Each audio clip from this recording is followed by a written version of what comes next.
निकलता तो वो अक्सर रास्ता रोक के खड़ा होता।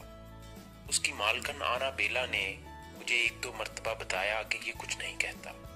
मैंने कहा, जब ये कहता ही कुछ नहीं तो इतना बड़ा कुत्ता रखने की क्या जरूरत थी? कोई छोटा मोटा कुत्ता रख लेती, वो कुछ ना कुछ कह भी लेता तो खैर थी। एक दिन मैं दूर खड़ा देख रहा था कि गली यानी आग का दरिया पार करूं कि ना। कुत्ता गली में चहलकदमी कर रहा था। इतनी देर में घर से उसकी खूबरू मालकन नमूदार हुई। मुझे देखकर मुस्कुराने लगी तो मेरी भी बाछें खुल गईं।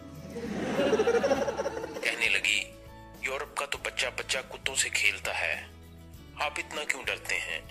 मैंने दिल में ही कहा, इंग्लैंड का बच्चा बच्चा इंग्लिश बोलता है, हमसे नहीं बोल होती तो क्या नहर में छलांग लगा दें?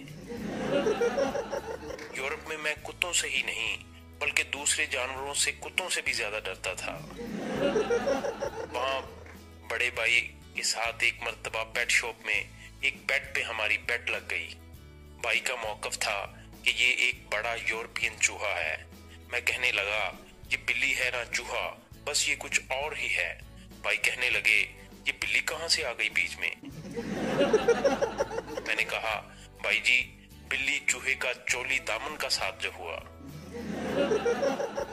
बहस जब लंबी होती गई तो हमें एहसास हुआ कि यहाँ दुकान वाली भी मौजूद है, उससे ये फैसला बआसानी करवा सकते हैं। वैसे सच तो ये है कि हमें खुद एहसास नहीं हुआ था, ये एहसास उस दुकान वाली ने ही हमें दिलाया था, क्योंकि बहस के दौरान 4-5 मर्तबा उसने हमसे पूछा कि मैं आपकी कोई मदद कर सकती हूँ। बकौल उसके इस जानवर का नाम शिनशीला था। फिर उसने इससे हाथ में पकड़ के दिखाया। कहने लगी, मैं आपको चूहे भी पकड़ाती हूँ। मैंने कहा कि अगर हमसे कोई गलती हो गई हो तो माफ कर दें, क्योंकि उसने जाने कौन से चूहे पकड़ा देने थे, असली या फिर बहुत ही असली।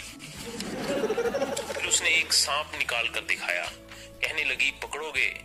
मैंने कहा, मैं तो आपसे पहले ही माफी मांग चुका हूँ, अब क्या कान पकड़वाएंगी?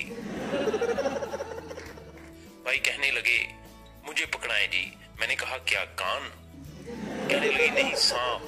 मैंने कहा, भाई जी, कुड़ी अगे इन्ने भी पागल नहीं होई दा। लड़की कहने लगी, कुछ नहीं कहेगा। मैंने सोचा, ये कहाँ आ गए जहां कुत्ते काटते नहीं, सांप डांसते नहीं। मेरी हैरत की इंतहा न रही तो मैंने पूछ ही लिया कि यहाँ बीवियां भी अपने शोहरों को कुछ कहती हैं।